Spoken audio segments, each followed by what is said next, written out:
Il y a des messages dans lesquels, des fois, on est fébrile. Il y a des messages, quand je répète mon message, je ne le répète pas devant un miroir, je ne suis pas rendu là.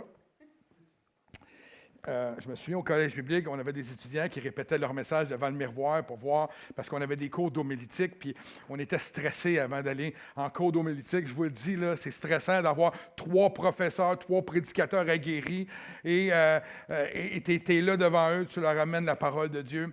Mais je vous dirais qu'à tous les semaines, je me présente devant le professeur des professeurs pour lui demander si le message qu'il a déposé dans mon cœur, c'est celui-là.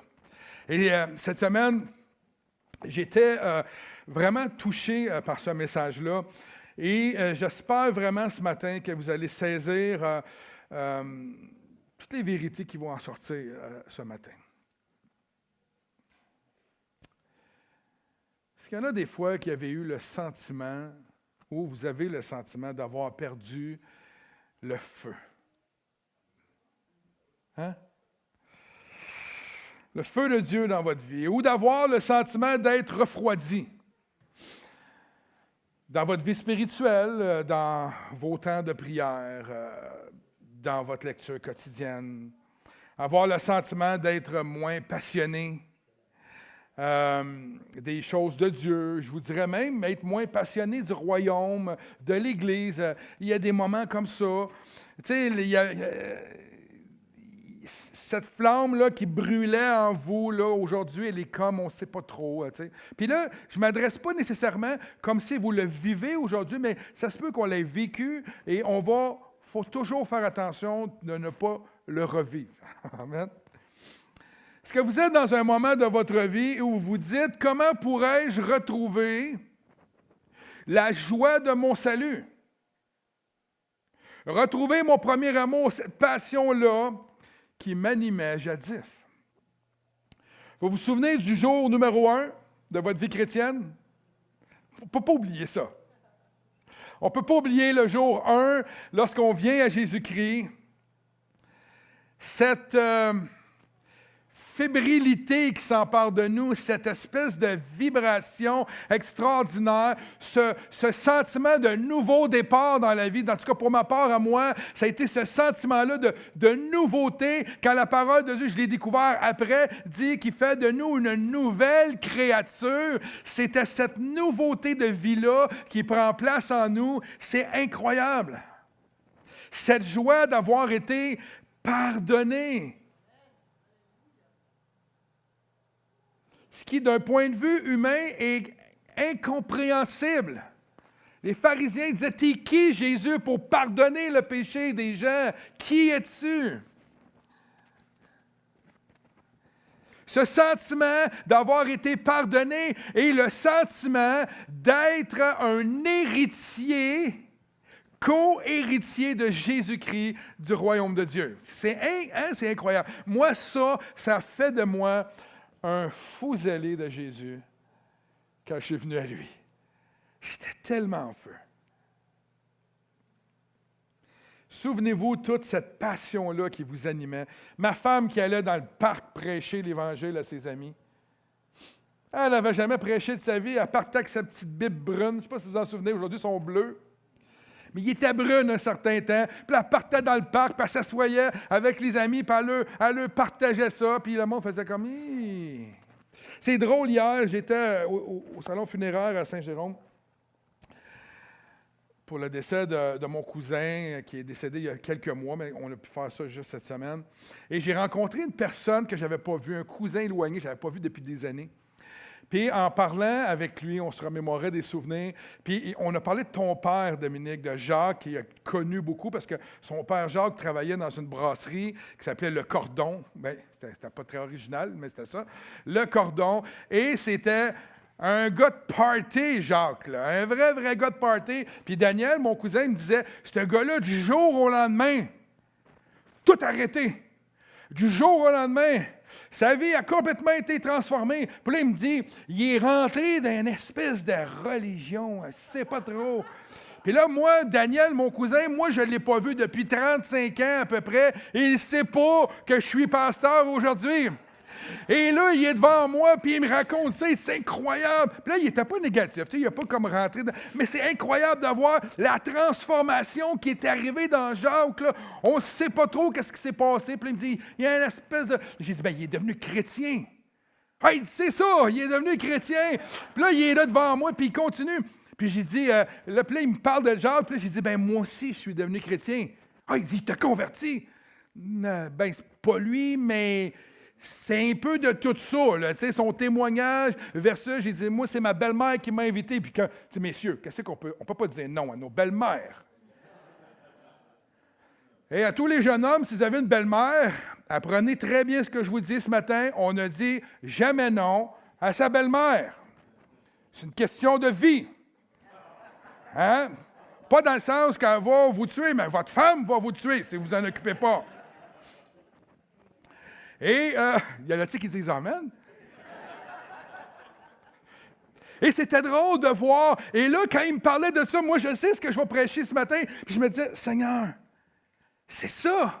La beauté de ton salut, c'est que les gens ne savent pas ce qui se passe dans la vie d'un être humain, mais qui est transformé d'une manière miraculeuse, d'une manière incompréhensible. La logique humaine ne peut pas saisir la puissance derrière le salut en Jésus-Christ. Ils ne peuvent pas saisir la puissance de Jésus-Christ tant aussi longtemps qu'ils ne l'ont pas vécu. Et quand je lui ai dit que, là, je lui ai pas dit que j'étais pasteur, je n'ai pas eu le temps de me rendre là. Quand je lui ai dit que j'étais chrétien, il dit, bon, je pense que c'est le temps d'y aller, hein? Puis là, j'allais saluer, puis je disais, écoute, si on se revoit, ça ferait plaisir, blablabla. J'avais commencé à l'amener, là, mais finalement. Mais Dieu va mettre quelqu'un sur sa route. Amen.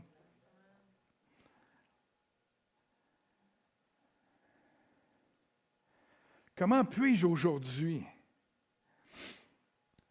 rallumer le feu? Il n'y a pas un chant là-dessus? Rallumer le feu, rallumer. Le feu. C'est pas Luc Dumont qui faisait ça? Rallumer le sang. C'est beau. On va arrêter là parce que je vais vous faire sortir avant la fin de la réunion. Mais comment on peut réallumer cette flamme-là? Comment on peut continuer, réinitialiser la passion de Dieu dans nos vies qui faisait de nous, anciennement, des disciples de Jésus-Christ, complètement gaga de lui, en feu. On allait à l'église 7 jours semaine, puis dans le 7 jours, on y allait 2 fois par jour. On était fous, on y allait tout le temps. On aimait l'église, on aimait Dieu, on aimait nos frères, on voulait être. Comment pouvons-nous... En même temps, il y avait un petit peu d'abus. C'était trop, c'était comme pas assez. Comment on peut rallumer le feu? Frères et sœurs, la réalité, c'est que tout chrétien, peu importe qui tu es et où il se trouve dans sa vie, peu importe lequel, doit désirer plus de Dieu dans sa vie.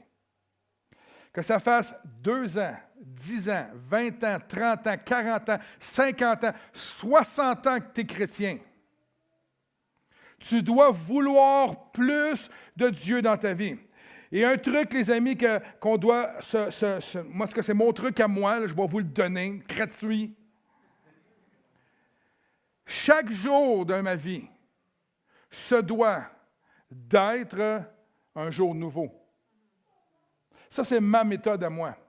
Tous les jours, Dieu dit qu'il renouvelle ses bontés. Donc, chaque jour de ma vie, je me dis, c'est un nouveau jour, c'est un nouveau départ, comme le jour où j'ai donné ma vie à Jésus-Christ. Donc, tous les jours, je redécouvre la joie de mon salut. Je redécouvre les multiples possibilités que Dieu peut intervenir dans ma vie. Tous les jours. Quand Dominique était malade, à tous les jours, je me levais en me disant, aujourd'hui, c'est un jour nouveau et aujourd'hui, Dieu va guérir ma femme. Je me levais avec cette pensée-là. Ça, c'est moi. Ce n'est pas biblique là, ce que je vous dis, c'est moi. J'aime me lever à tous les matins et dire, je veux redécouvrir la joie de mon salut. Je veux me souvenir à tous les jours d'où je viens, qui j'étais avant de connaître Jésus. Nous devons, frères et sœurs, avoir un profond désir en nous de plus. Parce que laissez-moi vous dire quelque chose de très important au sujet de notre Dieu. Lui, il désire plus pour chacun d'entre vous.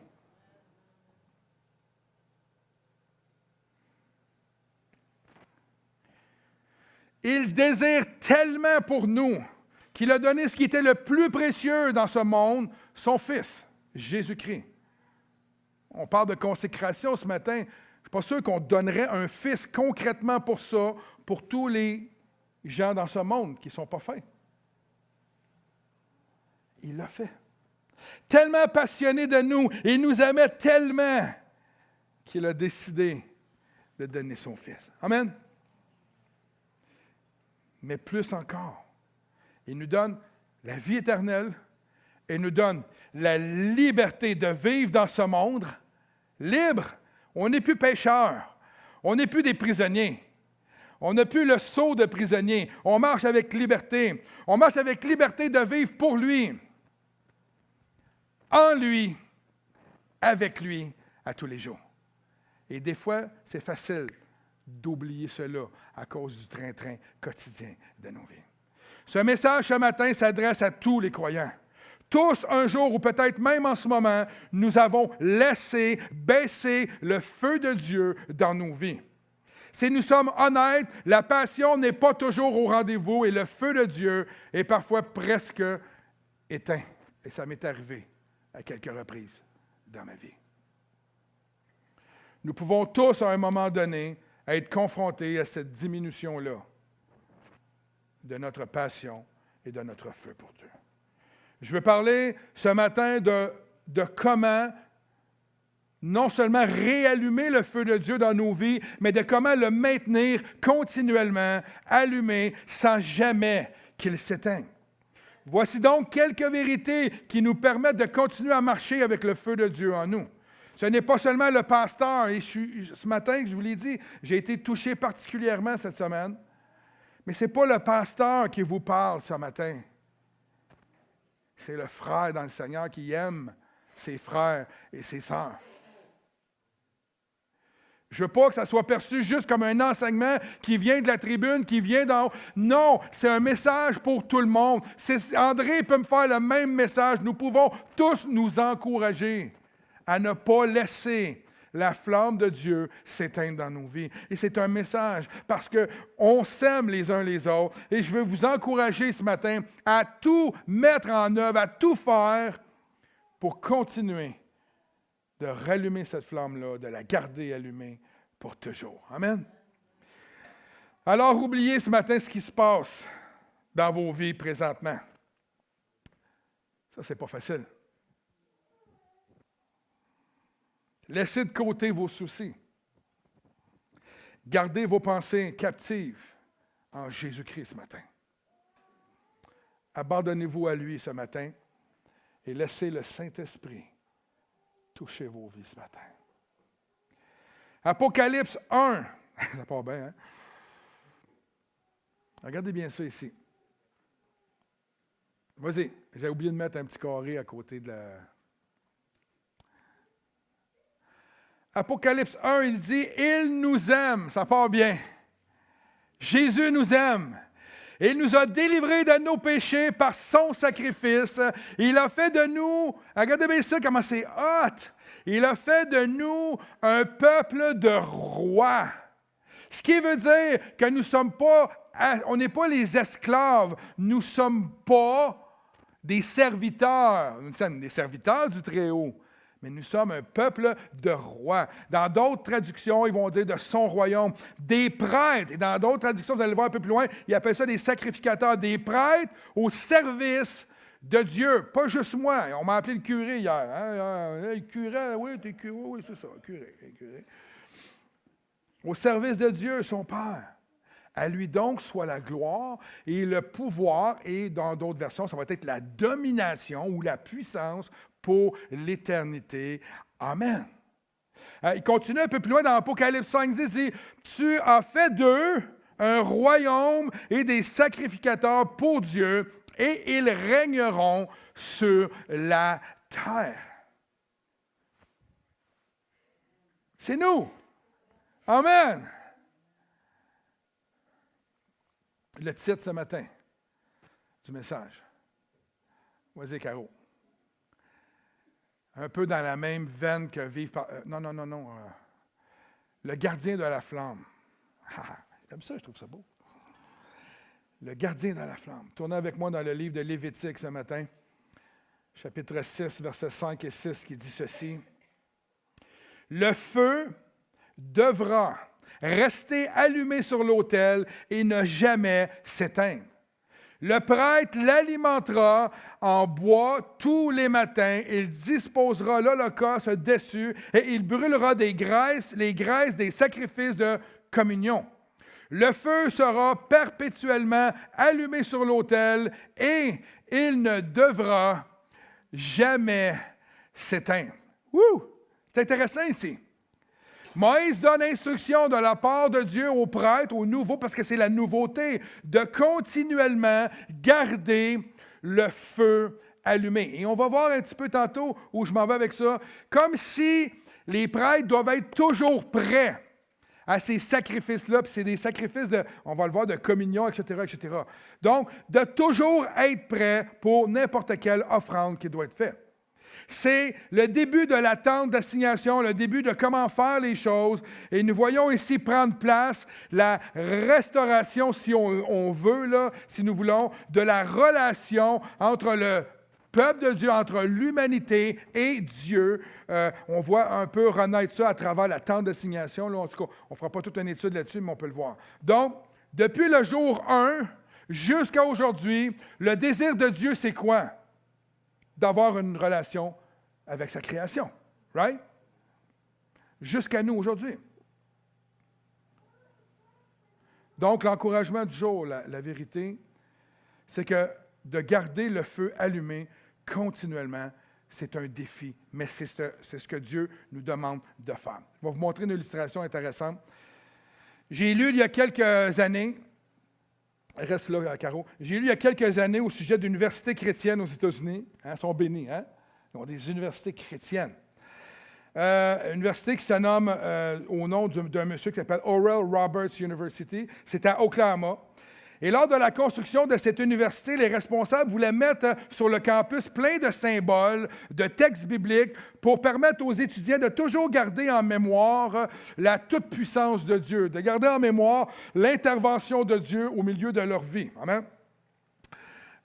Il avait sur des murs des passages des Écritures, il y avait des cadres, des images, des sculptures, plein de symboles étaient là pour garder les étudiants concentrés dans leur... parce que c'est une université chrétienne, beaucoup de gens, c'est comme un collège biblique si on veut, beaucoup de gens étaient appelés au ministère, donc de garder les gens focus sur... parce que durant 4 ans d'études, il y a toutes sortes de choses qui peuvent arriver, donc il essayait de mettre ces choses-là sur les murs pour encourager les étudiants à se souvenir continuellement. Mais la chose qui était la plus mémorable qui se trouvait sur le campus un jour, c'était une tour. Regardez cette tour-là. Plus haute que tous les édifices de l'université et tout à l'extrémité de cette tour, tu peux aller à l'autre image, il y avait une flamme en haut. Ça, c'est réel, là. C'est une vraie tour sur le campus de l'université. Il y avait une flamme, et cette flamme-là était allumée 24 heures sur 24, 7 jours sur 7, 365 jours par année, peu importe les intempéries, il gardait la flamme allumée. Et en plus, ce qui est intéressant, c'est qu'elle se trouve en plein milieu du campus, et c'est la bâtisse, c'est le bâtiment qui est le plus élevé de tout le campus. Et le campus, il est gigantesque, là. Et peu importe dans quel bâtiment tu es, tu vois toujours la flamme. Eux autres, c'était ça l'objectif. Ils disent, on va mettre la flamme au top de cette tour-là. Et cette tour-là, c'est la tour de la prière qu'ils l'appellent. Tous les jours, les étudiants se rendent là, les professeurs, le staff se rendent à cet endroit-là pour prier les uns avec les autres, pour prier. Il n'y a pas, elle est ouvert 24 heures sur 24. Et cette flamme-là représente un peu l'image que je veux donner ce matin de jamais laisser éteindre la passion que nous avons pour Dieu. Cette flamme-là, ils l'ont mis là pour que les étudiants soient motivés, qu'à tous les moments qu'ils soient dans la bibliothèque découragés, puis qu'ils se retournent, puis qu'ils voient la flamme, qu'ils se souviennent que Dieu garde cette flamme-là allumée en nous. Quel symbole extraordinaire! J'aimerais ça, voir ça à l'Université de Montréal. C'est loin, là, mais de ça. Mais... La flamme est le symbole que Dieu ne les abandonne jamais. Et qu'eux ne doivent jamais abandonner non plus, peu importe les circonstances. Que tout est possible avec l'Esprit de Dieu qui nous accompagne, cet Esprit de Dieu-là en nous. Cette illustration nous ramène à nous. Dieu nous a donné un incroyable cadeau d'être ses sacrificateurs, comme on a vu dans le texte au début d'Apocalypse, d'être son peuple. Et de plus, son Esprit habite en nous et sera avec nous jusqu'à la fin. Regardez ça, le campus. Incroyable, là. C'est gigantesque. Puis là, aujourd'hui, je pense qu'il est encore plus développé, encore plus de bâtiments.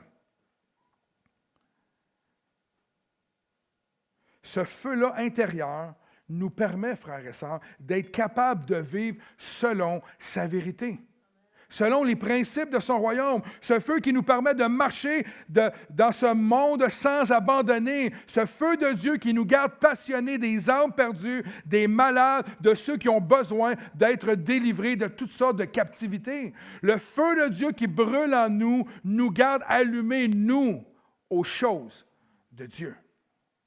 Le feu représente notre passion pour Dieu, comme une huile qui brûle en nous continuellement.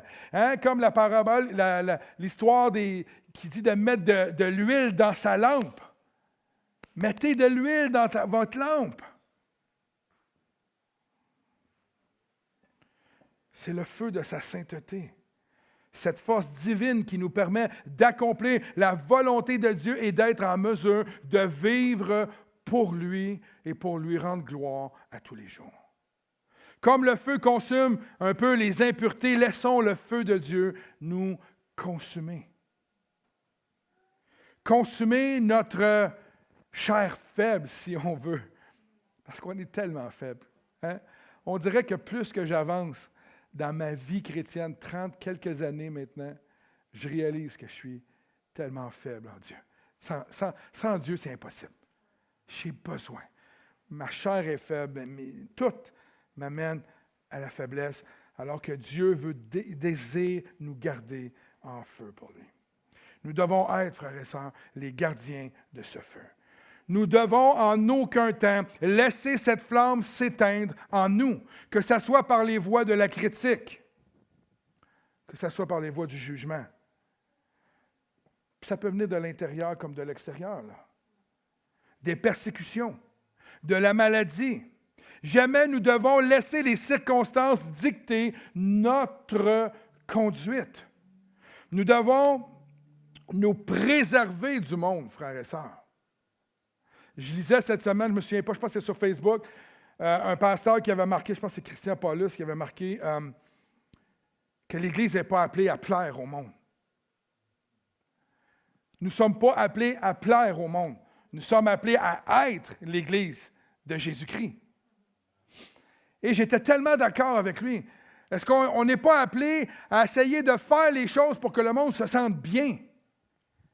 Nous, on est appelés d'adorer Dieu, on est appelés d'alimenter notre lampe d'huile, on est appelés à être des frères et des sœurs les uns. On est appelés à aller à contre-courant. C'est bien plate, mais c'est ça la réalité. Surtout au Québec.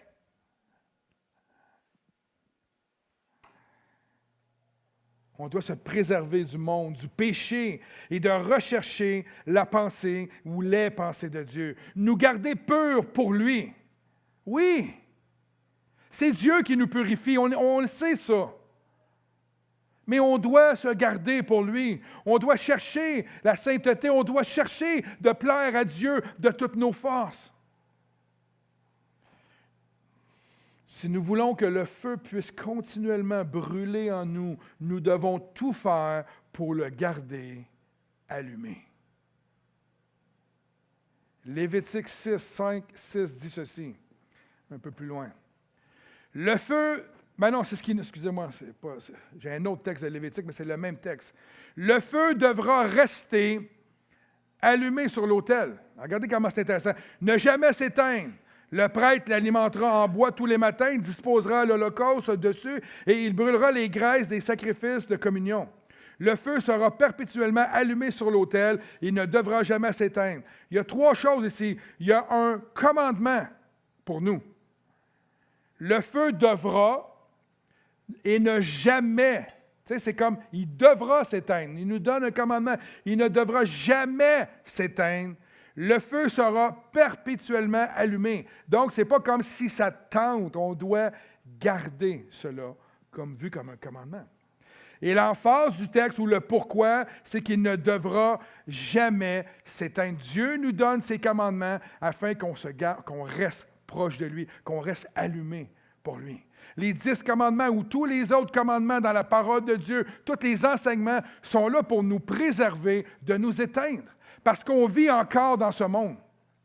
C'est ça la réalité. On vit dans ce monde où on est encore dans un chair, on est encore des êtres humains faibles, et pour nous préserver de ce monde, rester allumés et connectés aux choses de Dieu, on doit alimenter et faire en sorte que ce feu-là ne s'éteigne jamais. Et comment on fait ça? C'est en l'alimentant de bois à tous les matins. Il y a une chose intéressante que j'ai lue dans certains commentaires bibliques concernant le bois. Le bois dans les Écritures est souvent vu comme quelque chose de mort. Tu sais, quand on dit du bois mort, l'expression de dire du bois mort, ou on va le voir aussi comme étant les choses terrestres, les choses de ce monde. On peut même, parce que certains commentateurs vont dire, on peut même le prendre comme étant des hommes ou des femmes à cause qu'on est mort en tant qu'être humain, etc. Bon, c'était un peu poussé, mais quand même. Mais c'est des choses mortes de ce monde. Et ça m'a ramené à penser à Christ à travers le bois. Il a été crucifié sur un bois. C'est comme le vaisseau qui a été utilisé pour la crucifixion, la purification de nos péchés. Le bois a été utilisé pour cela. Il y a l'arche de Noé aussi, une arche de Noé bâtie en bois pour sauver la race humaine. Il y avait quelque chose d'intéressant avec le bois qui doit être mis dans le feu pour alimenter le feu. À quel point le bois est une chose intéressante à regarder. Puis le texte qui m'est venu, c'était dans Romains 12, 1, qui nous dit ceci: « Je vous recommande donc, frères et sœurs, à cause de cette immense bonté de Dieu, à lui offrir quoi? Nos corps.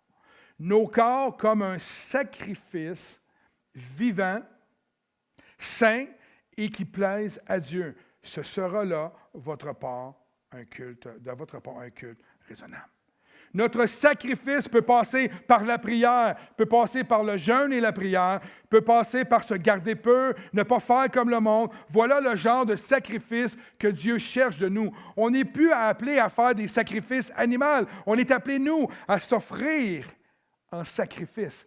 Nous sommes comme le bois mort. On n'est pas mort, là, mais moi, c'est pour ça que je charle le bois. Moi, je brûle longtemps. Le bois. Personne ne l'a trouvé drôle.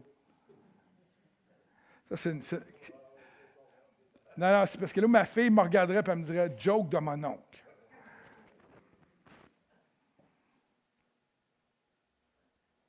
On est appelés, frères et sœurs, à se sacrifier nous. C'est nous le sacrifice pour Dieu et il gardera le feu allumé en nous. Je vous le dis, si le feu, et ça c'est important à comprendre, si le feu n'a rien à consommer, il va s'éteindre, il va commencer à s'éteindre.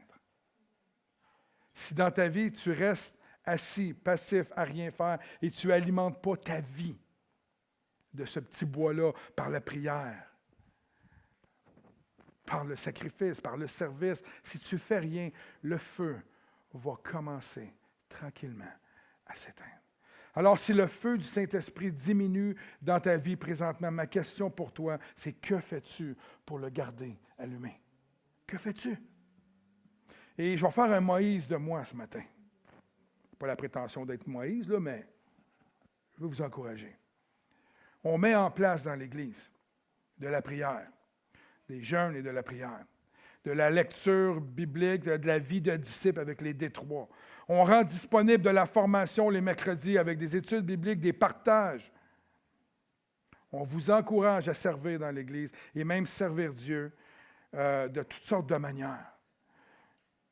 Il y a même des gens dans l'Église qui ont eu des rêves dans leur cœur que Dieu leur a déposés. Puis ils ont commencé un peu Caroline avec les femmes aussi, qui avaient eu quelque chose de la part de Dieu. On met tout en place. On dispose toutes choses pour que vous puissiez regarder le feu allumé, justement. Mais il y a un bout que nous, on ne peut pas faire. Je ne peux pas vous l'allumer moi-même, votre feu. C'est à vous d'allumer votre feu.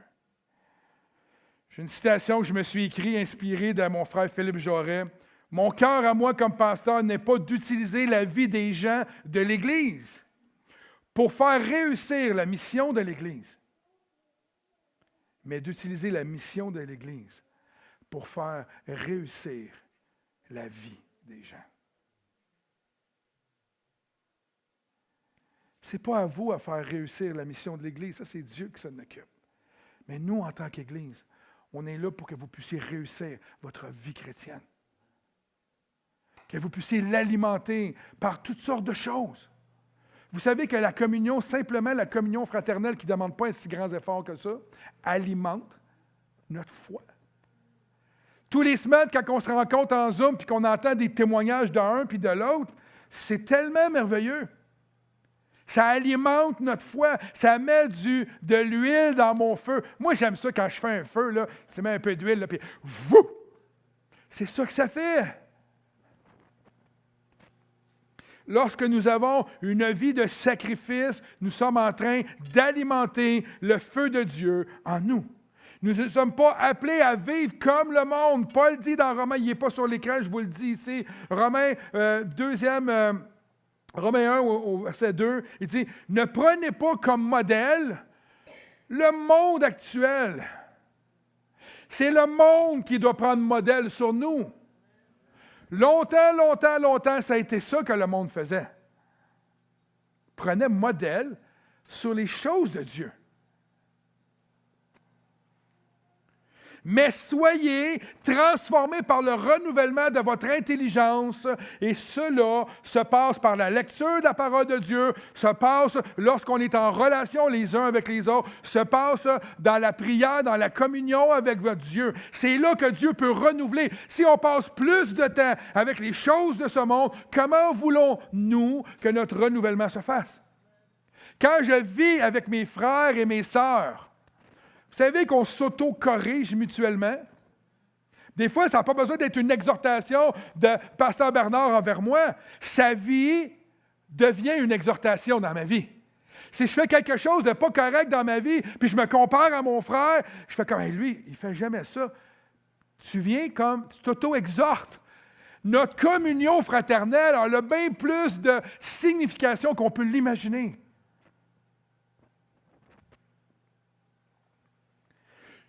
Ne prenons pas comme modèle le monde actuel. Ils n'ont rien à nous offrir.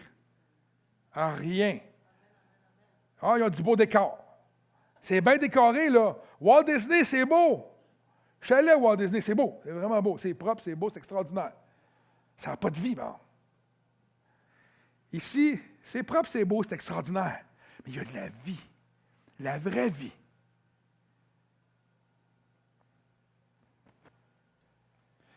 Deux citations, je ne les ai pas mis à l'écran, je vais vous les citer, vous pouvez les prendre en note si vous voulez. D'un évangéliste qui s'appelle Davis Diga, je ne sais pas comment le prononcer, Davis Diga Hernandez. Latino, je ne sais pas de où, là, mais... Il dit ceci, il est assez radical, là, monsieur. Il dit, « Si ta façon de vivre ne requiert pas la foi en Dieu, tu ne vis pas selon la volonté de Dieu. » Oh, j'ai lu ça, j'ai fait comme... On ne parle pas de manger des céréales le matin, là.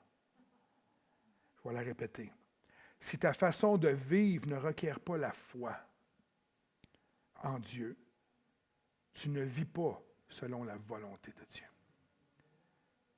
Si tu fais les choses par toi-même, puis que c'est facile, tu ne vis pas selon la volonté de Dieu. Wow. Même moi, comme pasteur, faire un message, je peux prendre tous ceux qui prêchent ici et qui enseignent, là, je peux prendre n'importe quel passage puis vous faire 3 points. Ça fait 20 ans que je prêche. C'est pas quelque chose de dur. Mais de prêcher ce que Dieu demande de prêcher, c'est une autre affaire. De vivre, on peut tous vivre comme des chrétiens extraordinaires. On ne fait rien de mal, on ne fait rien de dépassé. Tout est beau. Mais de vivre selon ce que Dieu nous demande de vivre, ça, c'est une autre affaire. Parce que chacun d'entre vous, vous avez un appel sur votre vie. Dieu avait déjà préparé des œuvres avant que vous veniez à lui et il les a préparées en vue de votre salut. Elles sont là. Les dons, les talents, tout. Et il va vous donner une autre affaire. Si Dieu a préparé des œuvres en vous, si Dieu met quelque chose dans votre esprit, un ministère, n'importe quoi, puis que vous n'êtes pas équipé, c'est tout à fait normal. Dieu donne aux hommes et aux femmes des choses tu vas être obligé de dépendre sur lui. Et là, quand tu vas commencer à faire ce qu'il te demande de faire, tu vas être surpris, mon ami, les dons et les talents vont s'ajouter dans ta vie de façon surnaturelle et tu vas être en mesure d'exécuter l'œuvre de Dieu. C'est ça la beauté. La beauté de Dieu, c'est qu'il nous équipe. C'est lui qui fait brûler la flamme, la passion en nous. C'est lui qui renouvelle notre intelligence pour qu'on soit en mesure d'exécuter ce que Dieu demande à son peuple. Alors, mon conseil pour nous ce matin, si nous voulons avoir le feu de Dieu qui brûle en nous, nous devons vivre une vie, oui, de prière et de sacrifice, mais vivre au quotidien un renouvellement de notre personne, de notre intelligence. Et cela passe par avoir une vie de foi, pas une vie comme le monde. Mais vivre une vie selon la vie surnaturelle de Dieu, pour que ça arrive, ça doit passer par la foi. Ça doit passer par un renouvellement. Parce que quand on arrive face à la maladie, de gens dans nos vies, ou qu'on arrive face à n'importe quelle épreuve. Des fois, on a beau se creuser la tête, comment on va s'en sortir, comment on va faire ça. Puis à un moment donné, on ose mettre notre foi en Dieu, puis d'une façon surnaturelle, Dieu pourvoit. Le pasteur Lindsay Stevenson, qui était le grand Manitou derrière 100 Huntley Street, mais en français, au centuple, pour les plus vieux, une émission chrétienne qui a conduit des milliers de gens à Jésus-Christ dans les années 80, début 90. J'ai eu le privilège de travailler là avec M. Lindsay Stevenson. Lindsay est venu au Québec faire le ministère alors qu'il n'est pas natif du Québec. Il ne parlait pas français.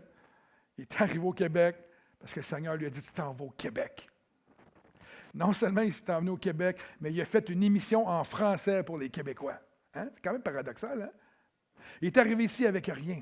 Le pasteur Lindsay, c'est le premier quasiment avec Mario Massicotte, pasteur Mario Massicotte, l'évangéliste Mario, Gary Connor, ces pasteurs-là qui ont été dans ma vie, au début de ma vie chrétienne. Puis le pasteur Lindsay, il m'a marqué. Il me disait, Normand, j'avais rien. Des fois, je partais d'au centuple, j'allais chercher mes enfants à l'école. Je m'en allais à la maison, puis j'avais rien à leur donner à manger. Mon frigidaire était vide. Puis j'arrivais à la maison, puis il y avait une boîte de nourriture sur le perron. D'autres fois, je ne pouvais pas payer mon compte. Mais vous les connaissez toutes, les histoires d'électricité. J'arrivais à la maison, il y avait 300 $, le montant du cas. Tu sais, qui peut faire ça? Dieu. Dieu.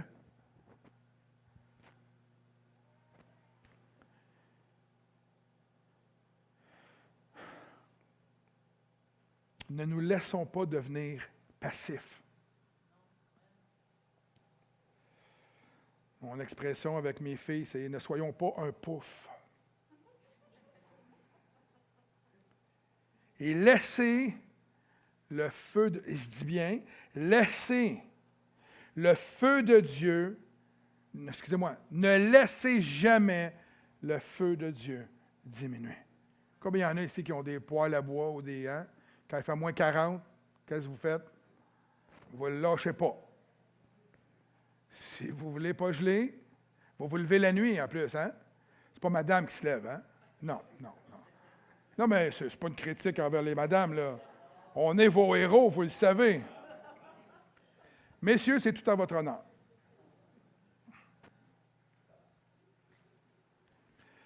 Je vais dire plus loin que ça. Vous devez avoir une foi radicale. Pas de place au compromis. diront ce qu'ils voudront le monde autour de vous. Moi, j'ai déjà du monde dans ma famille qui m'ont dit, ben là, c'est pas grave si tu ne vas pas à l'église un dimanche. Oui, c'est grave. C'est pas grave, on sait que c'est pas grave. Mais oui, c'est grave. C'est ma journée du sabbat. C'est mon temps avec mes frères et mes sœurs. C'est mon temps où ensemble, je loue Dieu toute la semaine. Mais là, c'est le summum. On est toute la gang ensemble. Puis j'entends André Fossé, mais il chante pour l'agneau. Puis je l'aime parce que j'entends son cœur plein d'amour pour Dieu. Puis là, je me tourne vers mon épouse qui chante en avant, puis ça vient me consoler de la voix d'André. Puis je continue d'adorer. Je t'aime, André, tu le sais très bien. Mais il y a quelque chose de beau. Est-ce que vous vous arrêtez des fois dans la louange pour vous regarder? Arrêtez pas tout en même temps. Prenez le temps. Dans des moments, un matin, je l'ai fait, là. Je me suis tourné, je vous ai tous regardé. Mon scanner, là. C'est toute beauté. De vous voir dans la présence de Dieu, le visage, il y a de quoi de beau de nous regarder louer l'Éternel. Quand on va venir ici louer, là, on va se regarder, on va se mettre en rond, on va se regarder. Non, c'est pas vrai. Là, je fais le cabotin, là, mais en tout cas. Une autre affaire. Chérir sa parole.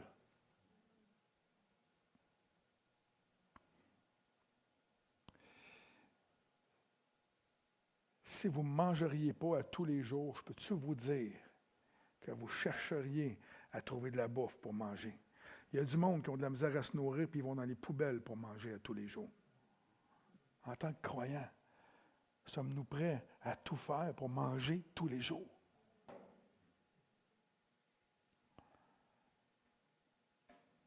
Nous offrir à Dieu comme du bois afin d'alimenter le feu de l'Esprit en nous. Nous sommes l'autel de Dieu, le temple de son Esprit. Ça devrait être notre prière de tous les jours. Seigneur, consume-moi et laisse-moi devenir une lumière dans le monde pour conduire à toi ceux qui sont perdus. Cette tour-là qu'on a vue tantôt, les gens de tout Joliette devraient dire, il y a une lumière là-bas. Je veux aller là. Peut-être qu'on devrait se mettre un pignon avec une flamme en haut, hein, Denis? À tous les jours, tu pourrais aller mettre un peu d'huile dedans. Bon, on fera un système. Fred nous patenterait un système d'huile. Il a fait des beaux lampadaires, des beaux lustres, là. Comprenez-moi bien ce matin. Dieu cherche, ça c'est une clé aussi, notre obéissance. Il cherche notre sacrifice. Et c'est lui qui mettra le feu en nous. Ce n'est pas nous qui faisons brûler le feu. C'est lui. Et Lévitique 9, extraordinaire comme texte, j'en reviens pas encore. 22 à 24 dit ceci. Puis Aaron leva ses mains, vers le peuple et les bénit. Il redescendit de l'autel après avoir offert le sacrifice pour les péchés. Et l'Holocauste et le sacrifice de la communion. Vous voyez comment Dieu voulait rétablir cette communion-là avec le peuple. Moïse et Aaron entrèrent dans la tente de la rencontre, communion, rencontre, rétablir. C'est l'objectif de Dieu. Puis, ils ressortirent, remplis probablement énormément de la présence, et bénir le peuple. Et regardez bien ça. Qu'est-ce qui se passe? Alors, la gloire de l'Éternel apparut à tout le peuple. Ça ne nous dit pas comment, mais ça dit que la gloire, est-ce que c'était sous une nuée ou est-ce que c'était un feu? Je ne sais pas. C'était pas un feu. Non, c'était une nuée ou quelque chose. Mais ça dit, voyons, qu'est-ce que ça dit? Qu'est-ce que ça dit? La gloire apparut à tout le peuple. Et regardez au verset 24. Une flamme jaillit devant l'Éternel et consuma l'Holocauste et les graisses sur l'autel. À cette vue, tout le peuple poussa des cris de réjouissance, de joie et se jeta contre terre. Lorsque le peuple offre obéissance, offre des sacrifices de soi, cherche la communion avec Dieu. Alors la gloire de l'Éternel se manifeste au milieu du peuple et le feu de Dieu jaillit de lui dans nos vies.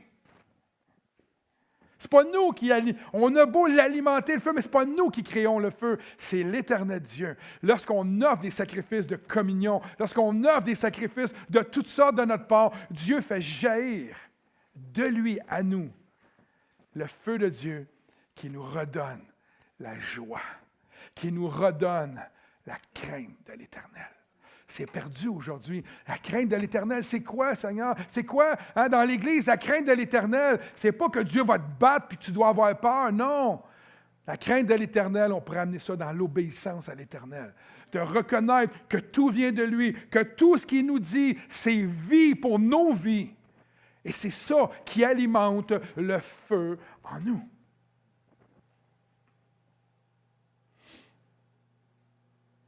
Je vais demander aux musiciens de revenir. Et si le feu de Dieu est éteint en toi ce matin, mets en pratique ce que tu as entendu ce matin. Dieu désire notre consécration. On est dans les temps de la fin. Il nous dit de mettre de l'huile dans notre lampe. Dieu cherche des enfants de Dieu consacrés qui vont se donner. Je ne parle pas d'être tout pasteur, je ne parle pas d'être tout évangéliste. Vous consacrez-vous à l'Éternel. Dans vos quotidiens, que tu travailles dans un dépanneur ou que tu travailles en services sociaux, peu importe ce que tu fais, que tu bûches une corde de bois, faites tout pour l'Éternel. Dieu désire notre consécration. Vous savez, la réalité, c'est qu'il n'a pas besoin de nous, mais il désire travailler avec nous. Il désire être en relation avec nous. C'est pour cela qu'il veut nous équiper de sa puissance, de son feu, de sa présence, afin que nous puissions marcher dans ce monde de façon victorieuse et qu'on soit capable de le faire devant toutes les nations. Alors, dans la mission de nos vies et celle de l'Église, si nous, on fait ce qu'on est supposé de faire, même si c'est difficile, frères et sœurs, Dieu fera ce qui est impossible. C'est ça, la beauté de Dieu. Si nous agissons par la foi, Dieu s'occupe de faire le reste. Si nous mettons nos mains sur les malades, par la foi, Dieu les guérira.